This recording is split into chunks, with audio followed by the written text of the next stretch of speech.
बोधिसत्व महामानव भारतीय राज्यघटनेचे शिल्पकार कायदे पंडित प्रज्ञा सूर्य युग पुरुष परम पूज्य भारत रत्न भारतीय राज्यघटनेचे शिल्पकार डॉक्टर बाबासाहेब आंबेडकरांचा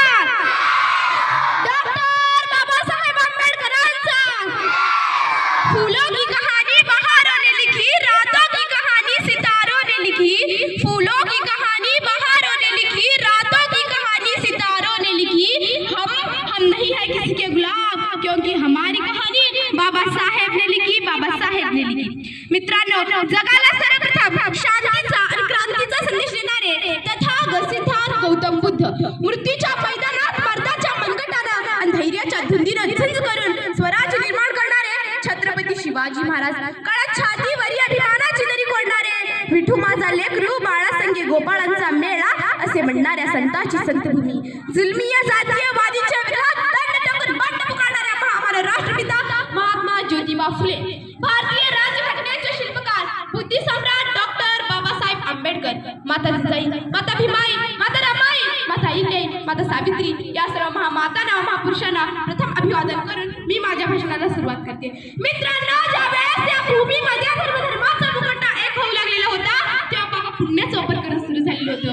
अनेक वर्षांपासून व्यवस्थेखाली समाज पूर्णपणे दाबला गेला होता। 4 वर्णांमध्ये मित्रांनो 4 वर्णांमध्ये 4000 जाती निर्माण झाल्या होत्या। माणसांपेक्षा दगड धोंड्याला जास्त किंमत आलेली होती न त्या गोठ्याला शेणाना आणि जेवणाच्या पंक्तीला नुकताच भाव आलेला होता। सामान्य माणसाच्या स्पर्शाच्या अंगाला फोड आलेले होते, त्याला खायला भाकर मिळत नव्हती, प्याला पाणी मिळत नव्हतं आणि चाला रस्ता मिळत नव्हता। सामान्य माणसाची अशी परिस्थिती असताना तिथल्या लोकांच्या व्यथा वेदना अश्रू सैन्यतीला कळायला लागली आणि याचा श्वास मोकळा करण्यासाठी एका महापुरुषाने जन्म घेतला, एका महापुरुषाने जन्म घेतला। या महापुरुषाने हजारो वर्षापासून निर्माण झालेल्या विचारांच्या दऱ्यानुसार विचारांचे बंदूक निर्माण करण्याचे काम केलं। या महापुरुषाचे नाव म्हणजे बुद्धी सम्राट डॉक्टर बाबासाहेब आंबेडकर। मित्रांनो, बाबासाहेब म्हणजे काय? आचार्य म्हणतात की बाबासाहेब म्हणजे बंड, त्यांच्या ध्येयाच्या कणाकणामधून बंड थैमान घालत होते। बाबासाहेब म्हणजे जुलमाविरुद्ध उठणाऱ्या फुलाची मूठ होय। बाबासाहेब म्हणजे जातीभेदावर जोडलेले चक्र होय। बाबासाहेब म्हणजे समाजातील वतनदाराच्या विरुद्ध सततदाराच्या विरुद्ध फुंकारलेले युद्धच होय। बाबासाहेब म्हणजे बाबासाहेब, दुसरं शब्द दुसऱ्याला जीभ तयार होत नाही, एवढं सामर्थ्य बाबासाहेबांच्या नावातच आहे, एवढे सामर्थ्य बाबासाहेबांच्या नावातच आहे। कसं असतं ना मित्रांनो, बलवान आणि दुर्बलावरती यांनी अत्याचार करावा, भविष्यमतेची विषमली जागोजागी फिरावी, हे जंगली जग आहे। या जंगली जगामध्ये समतेच्या प्रकाशात ममतेच्या सावलीत राहून समान हक्काच्या कवच कुणाला न्यायाची प्रतिष्ठाशी निर्माण करण्याचं काम जर कोणी केलं असेल ना मित्रांनो, तर ते बाबासाहेब आंबेडकरांनी केलं, तर ते बाबासाहेब आंबेडकरांनी केलं। आज ते बाबासाहेबांचा फोटो पाहिल्यानंतर कित्येक जणांच्या कपाळावर आऱ्या पडतात, काही जण तर बाबासाहेबांना दलितांच्याच पुढारी मानतात। पण गोष्ट नेहमी लक्षात ठेवा मित्रांनो, बाबासाहेब फक्त दलितांचेच पुढारी नव्हते, तर ते सर्व बहुजन समाजाचे व देशाचे पुढारी होते। त्यांच्या घटनेमुळे वाचण्याचं, लिहिण्याचं, धर्मचिकित्सा करण्याचं स्वातंत्र्य मिळालं नाही।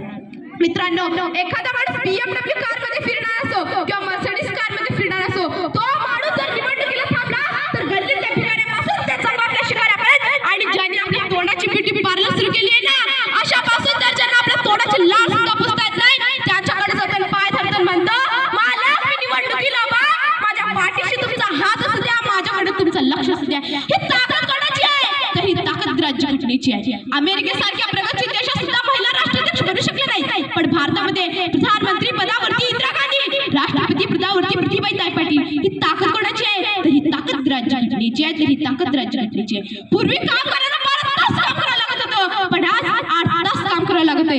ही देण कोणाची आहे? तर ही बाबासाहेब आंबेडकरांची आहे, तर ही देण बाबासाहेब आंबेडकरांची आहे।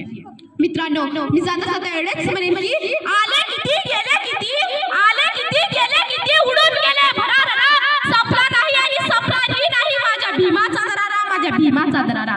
ना जिंदगी की खुशी ना मौत का गम, ना जिंदगी की खुशी ना मौत का गम, जब तक है दम जय भीम कहेंगे हम। धन्यवाद। यानंतर सिपा कुंभारी।